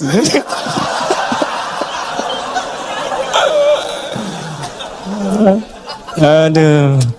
Dunia ada saat aja. Zamannya sudah berubah, di mana nahi mungkar lebih banyak dibandingkan dengan amar ma'ruf, maka peluang pahala di nahi mungkar itu lebih berlipat dibandingkan dengan amar ma'rufnya tetap dikerjakan, sholatnya tetap dikerjakan, baca Quran tetap dikerjakan, tapi yang paling ditekankan oleh Nabi adalah yang paling penting pada saat itu konsenlah kita untuk mencegah perbuatan maksiat. Kalau ada pengajian yang mengarahkan pada aspek-aspek yang fatal secara agama. Misal, yang keras, yang melukai, bahkan sampai menghilangkan nyawa, itu cepat hilangkan. Hindari. Jauhi, hindari. Karena akan tiba, kata Nabi, satu bentuk pengajian-pengajian dalam bahasa hadisnya tentang hadis muflis. Ada orang yang kalau mendoktrinkan untuk melukai orang. Sampai puncaknya, wasafaka dama hadza. Ada yang menumpahkan darah membawa nama Allah. Hati-hati ya. Kalau ada yang ngajak perselisihan, ngajak sampai menumpahkan darah, itu hindari. Karena akan membuat kita bangkrut di hari kiamat. Dan sekarang terjadi. Saya berikan amalan dari Al-Quran dan hadis. Satu amalan yang kalau dikerjakan secara cepat akan merubah kita jadi lebih baik. Nah, kalau mau catat boleh. Amalannya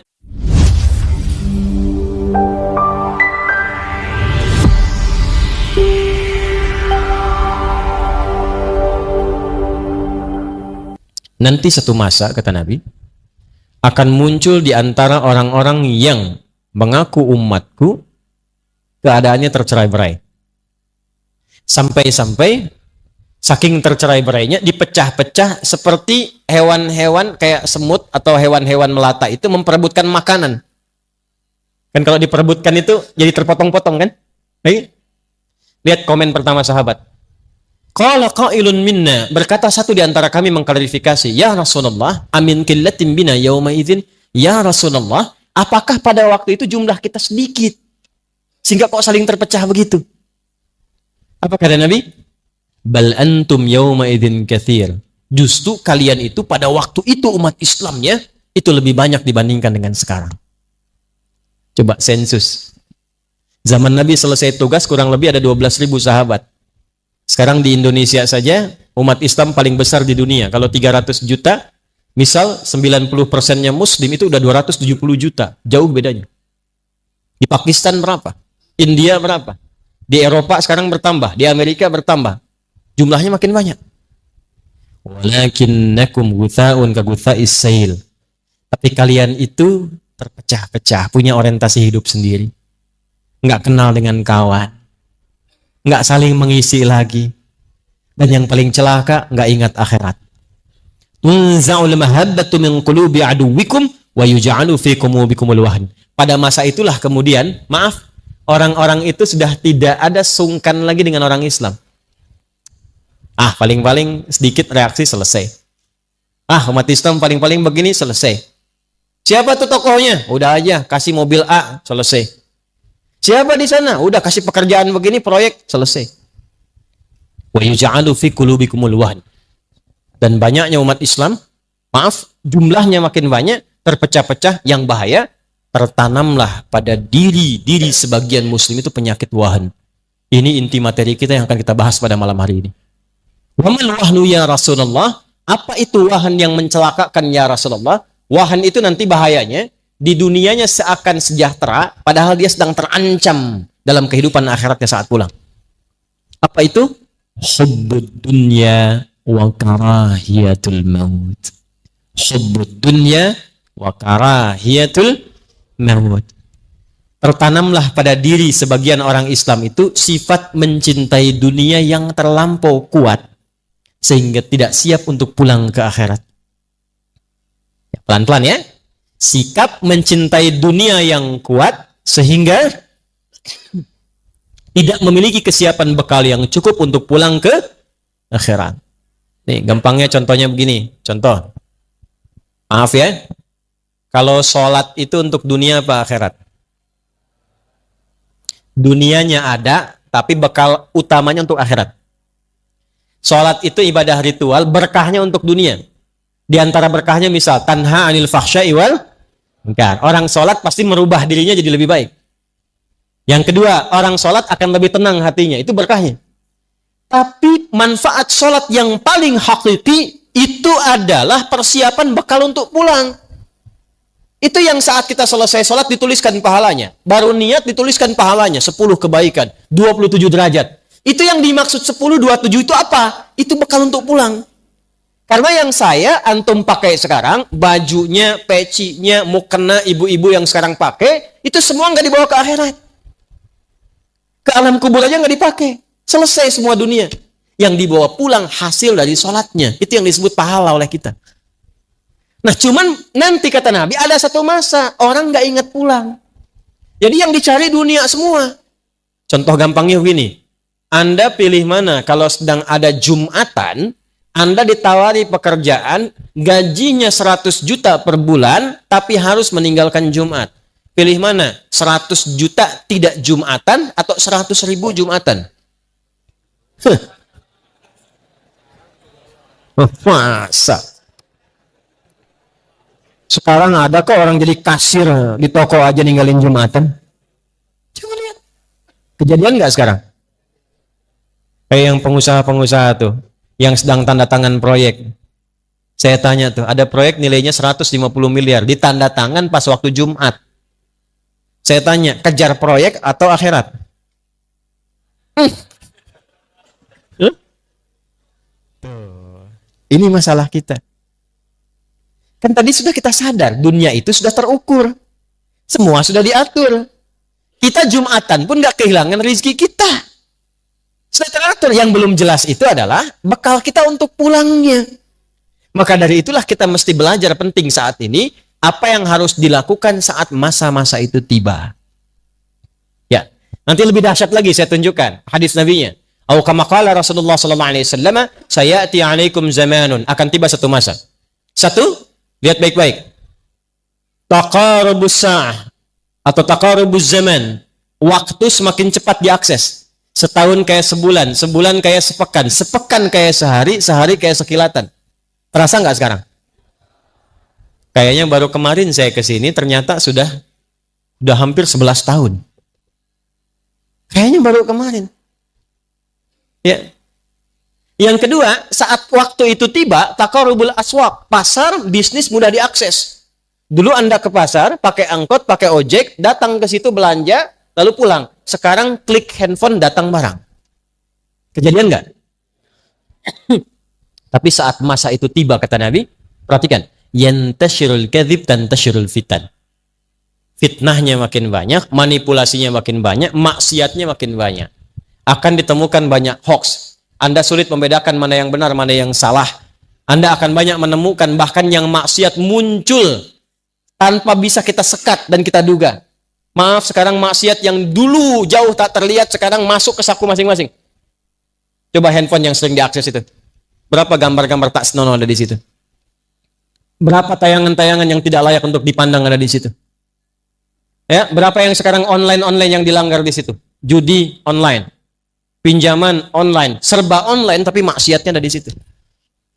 Dulu maksiatnya offline, sekarang jadi online. Ada maksiat online sekarang. Dulu nggak ada, offline semua, sekarang online. Kejadian nggak? Saat kita berada di masa itu, apa yang harus kita lakukan? Nah, ini adalah inti pembahasan kita di malam hari ini. Langkah-langkah strategis atau tips Al-Quran dan hadis mengatasi problematika di akhir zaman. Secepatnya. Satu. Langkah yang pertama, nanti di hadis lain, jika sudah masuk di era itu, maka berlatih setidaknya meninggalkan maksiat. Ingat ya, saya ulangi, berlatih meninggalkan apa? Maksiat. Islam itu sifatnya dua. Ada amar ma'ruf, ada nahi, dan dua-duanya berpahala. Ingat itu. Jadi pahala itu bukan amar ma'ruf saja, sholat, amar ma'ruf, baca Quran, amar ma'ruf. Tapi saat yang bersamaan, maaf, meninggalkan maksiat. Ada pandangan dari gambar yang tak bagus, kita palingkan, dapat pahala. Awas. Diajak oleh teman ke tempat yang tidak baik, langkahnya kita palingkan, dapat pahala. Ada tayangan tak bagus, klik. Misalnya, keluar hal-hal yang tidak baik, kita kemudian palingkan, dapat pahala. Saat muncul era di mana maksiat sulit dikendalikan dan lebih banyak dibandingkan amar ma'ruf, maka pahala nahi mungkar lebih banyak dibandingkan dengan amar ma'ruf. Ingat, saat zamannya sudah berubah, di mana nahi mungkar lebih banyak dibandingkan dengan amar ma'ruf, maka peluang pahala di nahi mungkar itu lebih berlipat dibandingkan dengan amar ma'rufnya tetap dikerjakan, sholatnya tetap dikerjakan, baca Quran tetap dikerjakan. Tapi yang paling ditekankan oleh Nabi adalah, yang paling penting, pada saat itu konsenlah kita untuk mencegah perbuatan maksiat. Gini. Sehari sholat berapa kali? Nah, itu masih standar. Nah, kan? Itu masih apa? Nah, itu fardu, sifatnya wajib. Lihat sini. Kalau sudah ada iman, sholat 5 waktu itu otomatis diminta oleh hati kita untuk dikerjakan. Allahu Akbar, Allahu Akbar. Cepat sudah azan. Nggak ada orang ingatan pun, hati kita karena punya iman, imannya mengatakan, cepat sudah azan, siap-siap. Pernah begitu? Jadi amar ma'ruf itu kalau sudah fardu, otomatis di hati kita begitu. Sya'ban, mau Ramadan, itu otomatis. Sebentar lagi Ramadan tiba, siap-siap. Nggak ada ustadz ngasih tahu pun, karena punya iman, imannya memberitahu. Tapi saat yang bersamaan, nahi mungkarnya lebih banyak. Kalau perbandingan nahi mungkar dengan amar ma'ruf lebih banyak mungkarnya dibandingkan dengan ma'rufnya, maka konsentrasi kita arahkan untuk yang mungkarnya, karena yang ma'ruf itu sudah otomatis tubuh kita melakukannya. Yuk, prakteknya gini. Iya, tenang. Nah, baik ya. Hati-hati Bu ya, nggak ada railingnya ya, hati-hati. Ibu turun nggak kelihatan ke bawah husnul khotimah nanti tuh. Tenang ya, pelan-pelan. Nah, karena sudah masuk ke intinya, saya akan pelan menyampaikannya. Tadi itu masih mukadimah terakhir. Sampai jam berapa kita? Silahkan. Nggak apa-apa, sampai subuh nggak apa-apa. Tadi DKM sudah menyiapkan makanan kok tadi katanya. Ya, saya tanya nih, yang bawa handphone angkat tangan. Sudah bawa semua kan? Nah, yang bawa handphone saat sholat angkat tangan. Nah, saya tahu. Handphonenya masuk saku kan? Baik. Lalu sholat kan? Saya tanya, apa isi handphone itu saat dibawa dalam sholat? Bagus. Ceramah, update status sehari satu hadis, sehari satu ayat. Bagus. Yang paling repot, ketika handphone itu dibawa sholat dan di dalamnya ada gambar-gambar yang Allah tidak senangi. Gambar. Ada aplikasi yang tidak Allah sukai.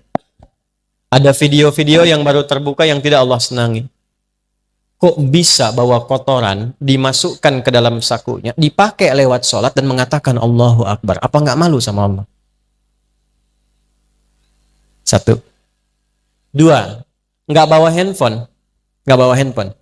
Tapi maaf, sholat, tapi lisannya baru digunakan untuk maksiat.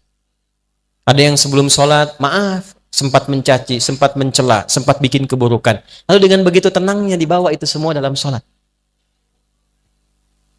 Nah, dalam kondisi-kondisi demikian, kalau kita sudah temukan hal yang demikian, maka apa yang dilakukan yang pertama kali? Berlatihlah dalam setiap waktu untuk mengendalikan tubuh kita menjauhi maksiat. Salah di sini.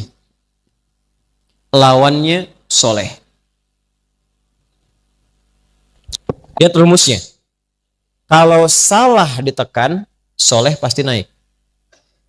Sudah pasti. Kalau soleh yang turun, salah pasti naik. Nih, lihat baik-baik, fokus. Kata-kata yang kotor, kata-kata buruk, lawannya kata-kata apa?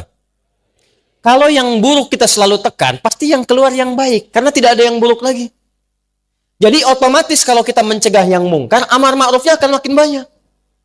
Nah, ada era di mana yang mungkar tuh makin banyak dibandingkan yang ma'ruf. Orang udah mulai ninggalin sholat, yang sholat pun cuma takbir pertama mundur, bawa kotak masjid. Ya kan? Yang kedua kemudian keluar tukeran sendal. Sendal saya mana ya? Mana ya? Ya Allah, ini dia. Dia pakai begitu aja yang paling bagus. Padahal dia ke masjid nggak pakai sendal. Ada yang begitu. Ada yang baru selesai sholat sudah komen imamnya. Dasar imam baru hafid Quran aja belagu. Masya Allah. Oh, timbang sholat maghrib baca Yasin. Padahal baru selesai itu sholat tuh. Maka apa yang dikendalikan dalam situasi itu? Dan sekarang kan makin parah. Karena live langsung. Sekarang saya haji aja, saya umrah, saya lihat orang tawaf aja live. Subhanallah. Kelihatan nggak di sana? Alhamdulillah. Ya Allah. Kan? Ya kita berhusnudzon iya, tapi menempatkan fikih dengan benar juga itu harus. Maka yang dilakukan apa? Satu, dari ujung kepala sampai ujung kaki, latihan tiap hari. Turunkan pikiran dulu, mata, terus sampai ke kaki. Sekarang hari apa? Ahad. Besok Senin. Coba latihan sepekan dari Senin sampai dengan Ahad nanti, sepekan. Latihan berpikir yang baik, husnudzon.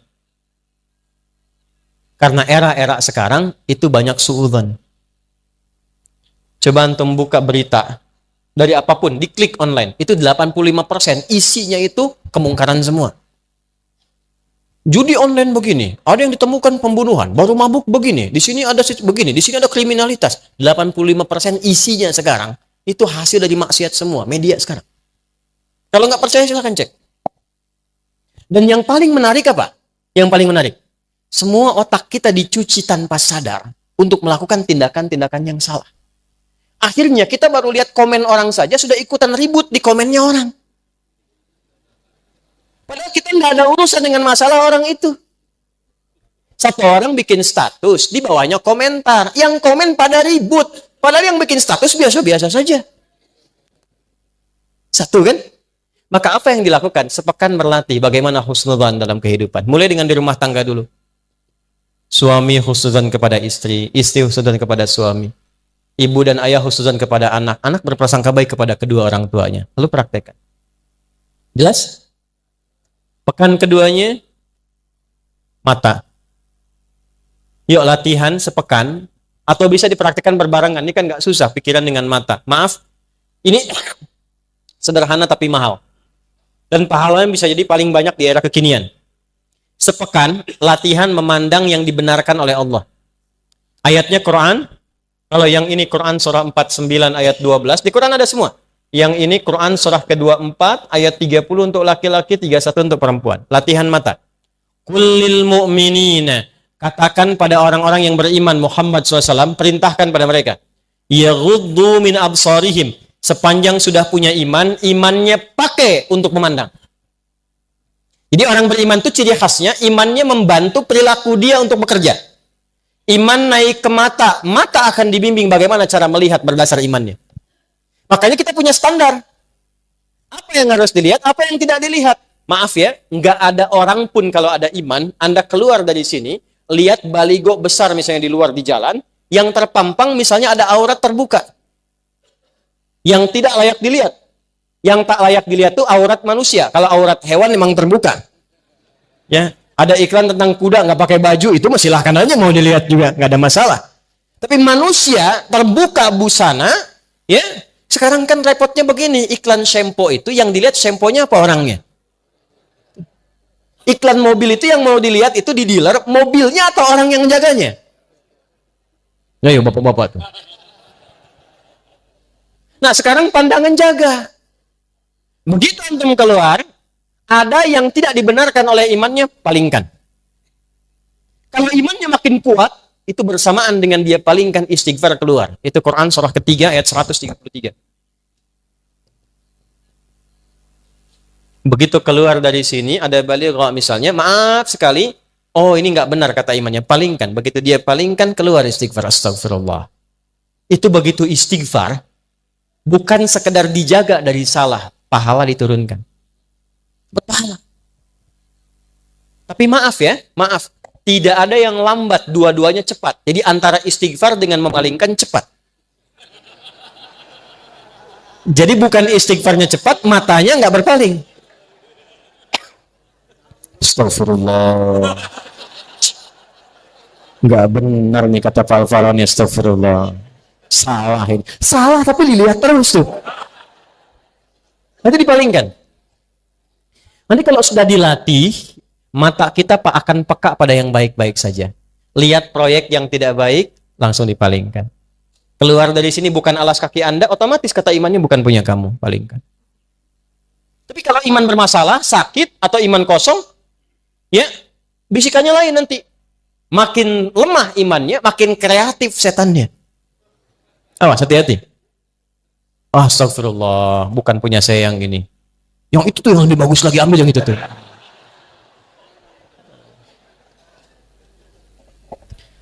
Antum yang bapak-bapak nih, kalau buka status yang antum lihat istri orang apa istri sendiri? Ibu-ibu juga begitu, saya sering lihat yang di IG saya yang komen ibu-ibu semua.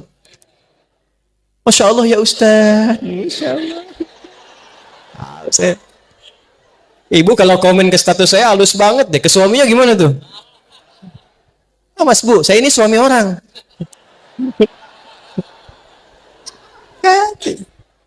Awas, hidup penuh kepalsuan sekarang ini nih. Ya, hati-hati. Sama suami orang baik, sama suami sendiri, terus hati-hati. Ya, jelas ya? Ah, ini dilatih sekarang.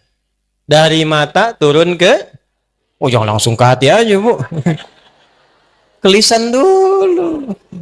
Langsung ke hati aja, Ibu. Dari mata turun ke lisan. Ya. Turun ke hati langsung ke kauan. Nih, pekan kedua, ini materi kayak sederhana, Pak, tapi mahal. Dan sekarang kita lagi butuh ini. Lagi butuh ini. 2, turun ke lisan. Saya cepat di lisan, nanti saya berhenti. Ayatnya Quran surah 49, ayat 12, ayat 11 sampai 12. Ya ayyuhalladzina amanu la yasra qaumin qaum. Nanti la yaghtab ba'dukum ba'dha. Hei orang-orang yang telah menyatakan beriman. Ini saya cepat terjemahkan pakai ilmu nahwu ya. Ya harfun nida, linida'il qarib mutawassit wal ba'id. Ya huruf penyeru untuk yang dekat, menengah dan jauh. Disebutkan sebanyak 361 kali dalam Al-Qur'an. Memanggil yang dekat, menengah dan jauh. Ketika ya disatukan dengan iman, seakan Allah ingin mengatakan begini. Hei semua yang telah menyatakan beriman. Dimanapun kau berada, baik engkau merasa sedang dekat, menengah ataupun jauh dari Allah. Tapi engkau merasa beriman. Ayyuha disebutkan 150 kali dalam Al-Quran. Ayyunya munada menguatkan, haknya tanbih mengingatkan. Aku tegaskan, aku ingatkan, sepanjang kau beriman. Alladzina disebutkan 1080 kali dalam Al-Quran. Menunjuk semua tanpa kecuali. Besar, kecil, tua, muda, laki-laki, perempuan, semua lintas profesi. Sepanjang engkau beriman, aku tak peduli siapa engkau. Engkau punya jabatan, punya pangkat, engkau hartamu banyak, engkau cukup, engkau rakyat, engkau pejabat. Kata Allah, aku nggak peduli. Sepanjang kau merasa punya iman, la yasra qaumin qaum. Jaga lisanmu, jangan sampai merendahkan orang lain. Jangan saling mencela. La yaghtab ba'dukum ba'dha, jangan bikin hoax, jangan sakiti orang. Man kana yu'minu billahi wal yaumil akhir falyaqul khairan aw liyasmut. Kata Nabi lebih detail. Nabi mensyarah ayat ini, siapa yang merasa beriman kepada Allah dan merasa dihisab lisannya hari kiamat, katakan yang baik, tak mampu diam. Katakan yang baik, tak mampu. Bisa nggak kita praktekkan sepekan? Jangan marah, kata Nabi, la taghdab. Bisa nggak sepekan aja? Mau keluar yang tak baik, tahan. Ada orang misalnya nggak sopan sama Anda, mau Anda marah, datang dok, tahan. Oh, pikiran baik, praktekkan, nyambungkan lisan langsung ke pikiran. Mungkin dia begitu karena belum tahu saya. Ya, tahan lagi, nggak usah ditambah-tambah, belum tahu dia siapa saya. Turunkan. Ada yang nggak sepakat dengan istri, istri dengan suami, jangan marah, diam dulu. Kontrol, dengan diam itu lebih tenang pikiran. Ya, suami dengan istri kan bedanya tipis-tipis, tapi pandangannya kan jauh.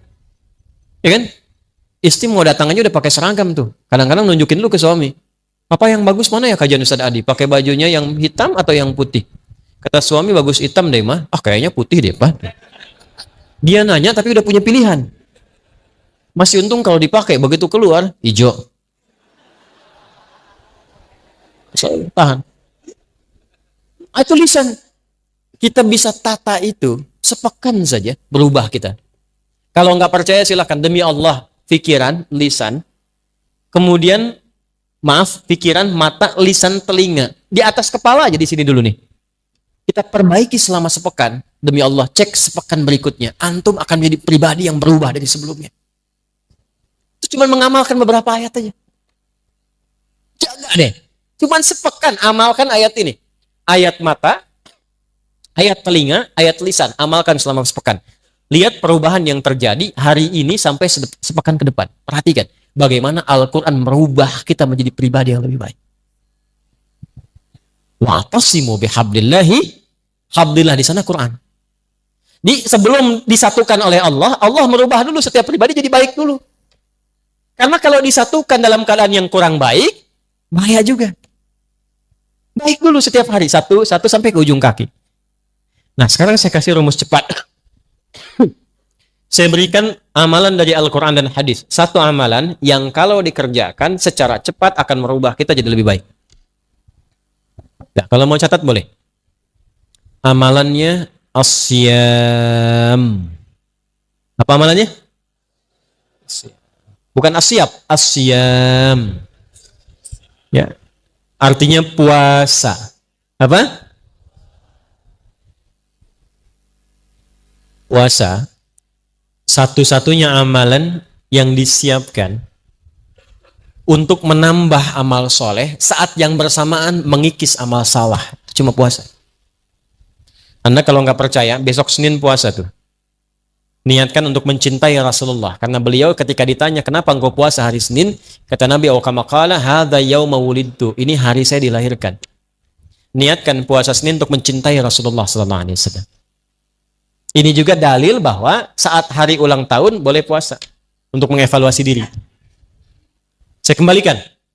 Besok puasa, silahkan cek. Demi Allah saya katakan, ketika Anda puasa, saat yang bersamaan Anda ingin meningkatkan amal soleh Anda. Yang biasa cuma sholat fardu, bisa sholat sunnah. Yang biasanya jarang baca Quran, bisa baca Quran. Yang hebat itu bisa menghentikan maksiat saat puasa. Makanya ketika Ramadan, koruptor kan libur. Bukan karena takut mencuri, takut batal puasanya. Silahkan cek. Besok timbang puasa sunnah, cuma puasa sunnah saja, maksiat bisa ditahan. Antum walaupun seorang pemarah, itu akan ditahan nggak pengen marah, karena takut batal puasanya. Ada seorang pemarah, puasa. Tiba 5:30 ada yang mencaci. Bukanya jam 6. Dia lagi jalan sama istri, dicaci sama orang. Dia tahan gak marah. Istrinya bingung. Kan suaminya biasanya pemarah. Kata istrinya, bang, abang kan biasanya marah. Kenapa gak dibalas? Kata suaminya, ntar habis maghrib. Tunggu maghrib dulu. Kan 30 menit lumayan buat mikir. Begitu maghrib, dia gak mau hilangin pahala puasanya. Gak jadi dia marah. Jadi, kalau Anda ingin berlatih menghilangkan kebiasaan buruk, rajin puasa. Senin, istirahat dulu. Setelah enak Senin, tambah Kamis. Jangan dirapel dulu. Jangan terlalu banyak. Nanti bosan. Senin dulu aja. Senin sudah enak, besoknya Senin lagi. Pekan depannya lagi. Sudah enak, sudah terbiasa, tambah Kamis. Terbiasa Kamis, tambah Ayyamul Bid. Sudah terbiasa, langkahkan ke tingkat tertinggi puasa sunnah, namanya puasa Daud. Sehari puasa, sehari. Senin puasa, Selasa tidak libur. Rabu puasa, Kamis. Nah, kalau sudah puasa Daud, yang Senin Kamis itu ikutkan ke Daud. Karena kita sudah berada di level yang lebih tinggi. Dan berbahagianya begini, kalau Anda puasa Senin Kamis sudah terbiasa, terus pindah ke Daud, begitu saat Kamisnya libur, itu pahala puasa Kamis tetap dituliskan. Dalilnya apa? Hadis Nabi, "Idza maridal 'abdu aw safar, kutiba lahu mithla ma kana 'alaihi muqiman shahiha." Kalau seorang hamba punya ujur seperti sakit atau safar, dia menghilangkan kebiasaan rutin amal solehnya karena kondisi ini, karena uzur, baik itu sakit atau safar, pahalanya tetap dituliskan sempurna. Antum terbang dari Palembang, besok ke Jakarta. Pas terbangnya itu mendekati waktu-waktu zuhur, ba'da zuhur bahkan. Antum sholat dulu. Nah, begitu sampai ke Jakarta, kan zuhurnya sudah selesai di sini. Kan bisa dijamak qashar kan? Ya kan? Zuhur jadikan 2, asar jadikan 2. Ada sholat sunnah qobliyah zuhur? Ada. Ba'diyah zuhur ada? Antum biasa kerjakan itu kalau sedang mukim. Karena safar, antum qashar. Ketika antum qashar, antum nggak kerjakan yang sunnah tadi. Itu pahala sholat sunnahnya tetap dituliskan sempurna. Hadisnya sahih. Jadi kalau sudah qashar, yang sunnah sudah. Jangan terlampau soleh. Betul, karena yang fardu aja dikurangi, masa mau ditambah sunnah? Terus ya? Itu hadiah dari Allah, qashar itu hadiah. Ketika Anda qashar, itu pahala sholat sunnah dituliskan bagi yang biasa sholat sunnah. Kalau enggak, yang enggak dapat pahala juga. Ya, yang hebat tuh begini, Bu. Kalau perempuan kan ada masa haidnya kan? Ini catat rumus, Bu, ini di antara kita saja nih. Ya. Ini perempuan-perempuan muslimah. Kalau masa sucinya rajin beramal, sholat, baca Quran, dia zikir, dia sholawat, masa haidnya kan berhenti itu sholatnya. Ya kan? Itu semua kebiasaannya dituliskan pahalanya walaupun dia sedang libur dalam haidnya. Maka saya nasihatkan pada muslimah dimanapun berada, dalam keadaan masa suci perbanyak amal soleh. Karena Anda akan mendulang pahala pada masa haidnya. Cepat Cepat, mumpung belum datang masa monoposnya. Kalau sudah tiba masa monopos, nggak ada bedanya nanti. Karena semua berjalan lagi. Nah, kembalikan pola ini kepada apa yang tadi kita bahas, teman-teman sekalian. Kembalikan. Susun ini dari awal sampai dengan akhir, ujung kepala sampai dengan ujung kaki. Berlatih ini dulu. Kalau mau cepat, puasa. Jelas? Oke, jadi setelah ini silahkan. Yang besok puasa Senin silahkan. Nyaman tambah Kamis. Jangan cepat-cepat ya. Senin dulu aja. Sampai nikmat dan konsisten Senin, pindah Kamis. Nikmat konsisten Senin Kamis, tambah Ayyamul Bid. 3 hari di pertengahan bulan. 13, 14, 15 Hijriah. Sudah konsisten, mau tambah, silahkan. Puasa Daud. Tolong diingat, saya penting ingatkan dulu. Yang ada cuman puasa Daud. Tidak ada sholat Daud. Subuh sholat, duhur tidak. Asar sholat, maghrib tidak. Tidak ada. Yang ada puasa dah. Tidak ada sholat dah. Nggak usah kreatif. Ya, tidak usah kreatif. Terlalu inovatif dalam persoalan ibadah bisa masuk kategori bid. Nah, cepat. Saya mau selesai. Kita 15 menit lagi selesai. 2. Kalau sudah konsisten menata diri jadi baik. 2. Perdalam ilmu pengetahuan. Penuhi majlis-majlis ilmu. Ya. Saya yakin insya Allah di Palembang ini, Sumatera Selatan pada umumnya, banyak guru-guru yang hebat-hebat, baik-baik, ulama-ulama kita. Para tuan guru, ulama, habaib, dan sebagainya, penuhi majlisnya. Kalau bisa, saya usulkan begini. Masjid-masjid ini, itu bukan sekedar diikat dengan organisasi, ikatan antar masjid. Di DMI, Dewan Masjid Indonesia. Didaftarkan aja, tidak. Data, Pak, di sini wilayahnya ada berapa masjid. Setelah itu kerjasama. Bikin kajian, kajiannya itu yang terukur, difasilitasi jamaah. Jangan semua kajian sama. Nanti malah berlomba-lomba, sini kosong, sana penuh, pindah sini. Kadang-kadang begini, beda masjid jamaahnya itu-itu aja. Kerjasama dengan masjid-masjid. Masukkan database jamaahnya. Misal, ada fikih yang pokok dulu. Fikih sholat, fikih zakat, fikih misalnya haji umrah. Ibadah ada di Masjid Baitur Rahman. Nanti fikih-fikih yang sosial misalnya, ini di masjid yang sebelahnya. Fikih-fikih yang membahas tentang aspek-aspek kehidupan muamalah, masjid sebelahnya. Database ustadznya dimasukkan, informasikan, saling kemudian mengingatkan. Jamaah Baitur Rahman disampaikan. Bapak Ibu jamaah sekalian, hari ini kita punya kajian fikih sholat. Nanti setelah insya Allah di depan masjid kita itu ada ustadz hebat. Ulama hebat akan bahas fikih zakat. Yang ingin tahu tentang zakat, silahkan ke sana. Itu caranya. Perdalam majlis ilmu dengan cara belajar 3 hal. Karena sekarang zaman fitnah. Awas, hati-hati. Hati-hati. 3 ini tidak kita dapati, problem akan muncul. Sesama muslim bisa saling celah. Yang bahaya masjidnya kosong. Cuma gara-gara kunut, yang satu kunut, yang satu tidak, nggak pada ke masjid. Padahal yang salah itu yang tidak sholat subuh. Yang paling celaka begini. Yang imaminnya yang kunut, imam, makmumnya nggak ikut. Itu bahaya. Atau sebaliknya, yang imamnya yang tidak kunut, makmumnya sujud sahwi. Kaidahnya kan begini, kaidahnya kata ini Nabi yang sampaikan, bukan saya.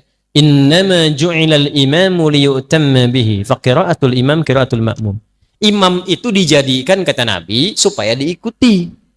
Jadi kalau imam ruku, makmum ruku, imam sujud, makmum sujud, imam baca kunut, makmum ikut kunut.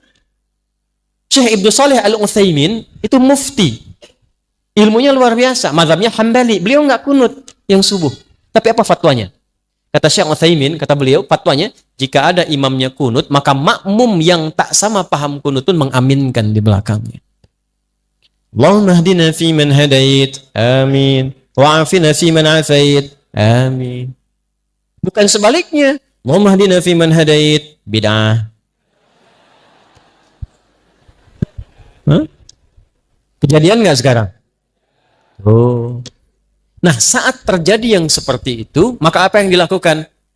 Kumpulkan masalah itu, adakan dalam satu majelis ilmu, perdalam hukumnya sehingga diberikan pencerahan. Di sini ustadz-ustadz kompak, ulamanya kompak, berikan pencerahan Jangan ditanamkan fanatisme sehingga terjadi perpecahan. Caranya begini misal nih. Bismillahirrahmanirrahim itu ada 4 cara. Hadisnya 70 kurang lebih. Semua dari Nabi. 1, baca jahar. Bismillahirrahmanirrahim. 2, silent, sir. Bismillahirrahmanirrahim. Alhamdulillahi Rabbil Alamin. Yang kedua itu silent. Kalau silent, nggak usah ditempel di mic untuk dikeraskan. Bismillahirrahmanirrahim. Alhamdulillahi Rabbil Alamin. Kalau Anda tempelkan di mic untuk diberitahu, itu jahr namanya, Joni.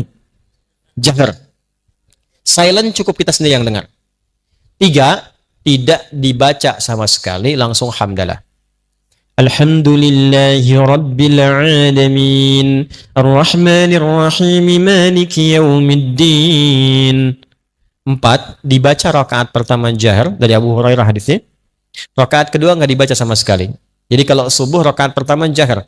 Bismillahirrahmanirrahim. Alhamdulillahi Rabbil Alamin. Rakaat keduanya langsung hamdalah. Alhamdulillahi Rabbil Alamin. Ar-Rahmanirrahim. Itu 4-4-nya semua ada sumbernya dari Nabi. Dan ada latar belakangnya. Kenapa Nabi nggak baca bismillah? Kenapa dijaharkan? Kenapa disirkan? Itu ada semuanya. Ada sejarahnya, ada dalilnya, ada latar belakangnya. Nah, tugas para ustadz, kalau ingin menempatkan yang diperselisihkan itu, kumpulkan bahasan itu, namanya fikih ikhtilaf. Dibahas semua referensinya sehingga jamaah paham. Jelaskan, kalau tidak pakai bismillah, jalur hadisnya ini. Kenapa nggak pakai bismillah? Kejadiannya begini. Karena waktu itu belum turun bismillahirrahmanirrahim. Nabi pakainya alhamdulillah rabbil alamin. Setelah Quran banyak turun, Ibnu Abbas radhiyallahu taala anhuma, anak kecil tanya pada Nabi, "Ya Rasulullah, ini di Quran tuh nyambung semua surat, ini ke sini ke sini. Al-Baqarah nyambung Ali Imran ke An-Nisa. Tidakkah Allah menurunkan pemisah, ayat yang memisahkan antara surat sehingga tidak diduga kemudian hari suratnya nyambung semua? Maka turunlah secara terpisah Bismillahirrahmanirrahim." Sejak turun itulah Nabi kemudian baca Bismillahirrahmanirrahim dengan 3 cara. Yang tadinya nggak baca dikeraskan kadang-kadang Bismillahirrahmanirrahim. Baca di silent, baca rakaat pertama, selanjutnya tidak. Yang awalnya nggak dibaca sama sekali. 4 riwayat. Semua jalurnya ada. Keempat-empatnya ini namanya manhaj.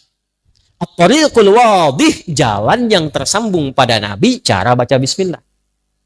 Tapi kan nggak mungkin baca 4-empatnya dalam 1 kali sholat. Imam Masjid Baitur Rahman ingin baca bismillah dalam sholat subuh, komplit sunnah Nabi. 4-empatnya dia baca. Bismillahirrahmanirrahim. Bismillahirrahmanirrahim. Tidak dibaca sama sekali. Dia mesti pilih salah satu. Makanya imam-imam besar pun, Imam Abu Hanifah pilih satu. Aku nggak baca bismillahnya. Diikuti Imam Malik. Imam Asy-Syafi'i mempopulerkan yang ada jahrnya. Ya, Bismillahirrahmanirrahim, supaya umat paham, ada riwayat lain. Dan fikih Syafi'i itu senang pahala. Sepanjang ada dalil, pasti ada pahalanya. Daripada nggak dapat, saya dapatkan. Imam Ahmad datang muridnya Imam Syafi'i, lahir 163 Hijrah. Kata Imam Ahmad, saya pilih yang sir untuk mempopulerkan. Ini nggak ada sudah, yang ada sudah, yang belum tahu itu yang bisa disirkan. Maka ketika mereka memilih apa yang cenderung mereka pilih, cenderung pada sesuatu, bahasa Arabnya madzhaba ilaihi. Karena kepanjangan disingkat madzhab. Maka di sini kita kenal pilihannya Imam Syafi'i, madzhab asy-Syafi'i. Pilihannya Imam Ahmad, madzhab Hambali. Pilihan Imam Abu Hanifah, madzhab Hanafi. Pilihan Imam Malik, madzhab. Nah, madzhab itu bukan kelompok-kelompok. Dan semua kita itu kalau ngaji sekarang, itu sanadnya akan tersambung ke madzhab tadi. Kenapa? Karena Nabi itu singkatnya gini, Nabi ngajar ada sahabat. Sepeninggal Nabi, sahabat ngajar. Semua diajarkan. Itu zaman Nabi, zaman sahabat, zaman tabi'in, mereka punya kekuatan untuk mengingat. Dan hebatnya hafalan mereka di dalam kepala. Karena orang sekarang hafalnya di luar kepala. Di luar kepala itu belum hafal. Mereka itu hafalnya di dalam kepala. Nah, bertambahnya masa, berubah eranya, berkurang ingatannya. Karena orang dulu tuh maksiatnya sedikit. Jaga maksiatnya banyak, dijaga. Sehingga berkahnya apa? Kekuatan ingatannya panjang. Sekarang tantangan maksiatnya banyak. Dan ingat, maksiat itu salah satu penyebab utama mengurangi kemampuan untuk menghafal. Saya punya teman, hafal ribuan hadis. Masuk bioskop. Keluar, hilang semua hafalannya. Saya nggak tahu apa yang ditonton. Pulang keluar dari situ, hilang semua hafalan. Ingat, maksiat menghilangkan keberkahan. Imam Syafi'i ngadu kepada gurunya Imam Waqi. Syakautu waqi'an an su'i hifdhi fanasahani an atrukal ma'asi faqala al-ilmu nurun wa nurullahi la yunzal lil 'asi. Saya mengadu kepada guruku Imam Waqi tentang buruknya hafalanku. Kebayang nggak buruknya hafalan Imam Syafi'i? Mungkin beda titik, beda koma. Kata Imam Waqi gurunya, tinggalkan maksiat karena maksiat itu mencegah cahaya ilmu dari Allah masuk dalam kalbumu. Balik ke sini teman-teman sekalian, fokus baik-baik. Kembalikan ke kita di sini, apa yang kita lakukan? Kumpulkan yang tadi itu, ulama dulu banyak mengingat, tapi masa setelahnya kan banyak membaca. Mengingatnya kurang, kemampuan menurun. Maka ada 4 bintang ulama yang menyalin hafalannya dalam kitabnya. Kalau orang sekarang, kitab orang disalin begini, dihafalin. Ulama dulu dihafal dulu, hafalannya nyalin kitab. Kitab itu disalin dengan hafalannya. Hafal, salin kitab. Sekarang